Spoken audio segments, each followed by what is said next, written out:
Hello everybody. In this video, I'm going to talk about complex plane and polar forms. A complex number can be written in this form. A real number plus another real number, I. I is the square root of -1. So that is real number plus the real number I. So we can look at the complex number as a vector space over the real numbers of dimension I. Why it's a dimension 2? Because you have two basis vectors, which is 1 and I. So everything can be written as a linear combination of 1 and I. So in general, if you have an n-dimensional vector space over the complex numbers, that means that it is a you can look at that as a 2 n-dimensional real vector space. This is just a side note here. Next thing that we need to do is to understand geometrically the point a+bi. So this is the x-axis and this is the y-axis, which is horizontal.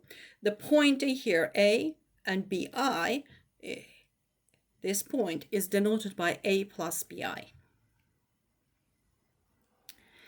So addition, if we consider the addition of any two complex numbers, we can think of the additive inverse. It is pretty straightforward because if we add positive and the negative of that complex number, we will obtain 0.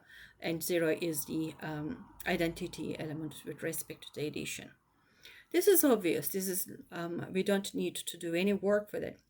But multiplicative inverse, it's not obvious. What does a multiplicative inverse means? So if you multiply 3 times 1 over 3, you get 1. 1 is the identity element in real numbers or rational numbers. So 1 over 3 is the inverse of 3. Right? So they are multiplicative inverses each other. Just reminding you that by the definition. If you think about the complex number a+bi, is there any another complex number such that when we multiply them is equal to 1? This is not obvious. So we need to work on it. We need to understand what it is.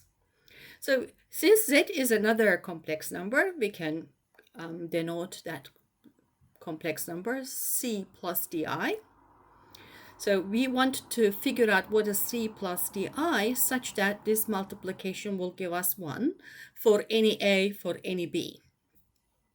That's the question in our mind. So if we multiply a+bi with a-bi, this is just an observation, will give us a squared plus b squared, which is a real number. We know that the inverses of the real number, because if we divide this number by itself, we will obtain 1. So if we divide this equation everywhere by a squared plus b squared, which is a positive number, always a positive number, which we can, if we divide everything by this number, we will obtain 1 on the right hand side. So a+bi will be a over a plus b squared, which will be c, plus minus b over a squared plus b squared I. So that will be d. We found the inverse of a+bi, which wasn't obvious. Now, this observation will lead us to new concept, complex conjugation and modulus. So if we have a complex number, z is equal to a+bi, z bar, a minus bi, this is a notation, z bar is a notation. Definition is a minus bi is the complex conjugation of z. And modulus z is the square root of a squared plus b squared. It's called modulus z. So what we have here in this equation, we are multiplying z and z bar and obtaining the modulus square. And then we divide everything with the modulus square. So the z inverse, the multiplicative inverse of z, is z complex conjugation of z divided by square over modulus of z. That way would lead us algebraic structure of the complex numbers, which as complex numbers is a field. Yes, there are some conditions needs to be checked on the way, but that's the key idea that I would like to present it here. Next important idea in the complex numbers is the polar forms. So we have two geometries, right? Geometry of the complex plane, and we have the polar forms. So you can think of the Cartesian coordinates and the polar coordinates. And the geometry is, we are talking about the same thing, but we represent in two different ways. Z is equal to x plus iy is the complex number in the Cartesian in the complex plane. And the polar form for that, this is a transformation, x is equal to r cos theta, y is equal to r sine theta. Now, we need to figure out what is r, we need to figure out what is theta. That's what our task was, that's our next task. But geometrically, I just wanted to say what is it. Z is equal to x plus I, if you think that that is an x point and this is a y point in some stage. I'm a bit abusing the notation probably, but that's an x0, well maybe y0 and z0, then you have an x0 here and a y0 here. This can be represented in another way. Z is equal to r e exponential I theta.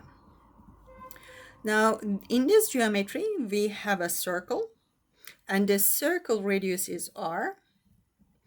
And when we think about the theta, theta is the angle between x and the, you have a point z here and the radius there, so the angle between them will be theta, and this complex number is in this location denoted with these polar forms. Again, with the rotation, this is a positive side and this is a negative side. So this is the 0 point that you start when you're walking up to here, you walk theta angle. And then if you walk up to this corner, you walk like a pi over 2 angle. Up to here, you 3 pi over 2. When you come back here, it's a 2 pi again. So there exists a periodicity concept here. We can walk backwards as well, but this time that will be the negative sign in the theta. So if you assume that we have a complex number on the form x plus iy, we can find out r by calculating the modulus, which is the square root of x squared plus y squared, and we can calculate the cosine theta and sine theta, x over r, y over r, and then you can find the theta. If we know that z is equal to r e exponential I theta, then we can write x and y, we can find the x and y as r cosine theta and y is equal to r sine theta.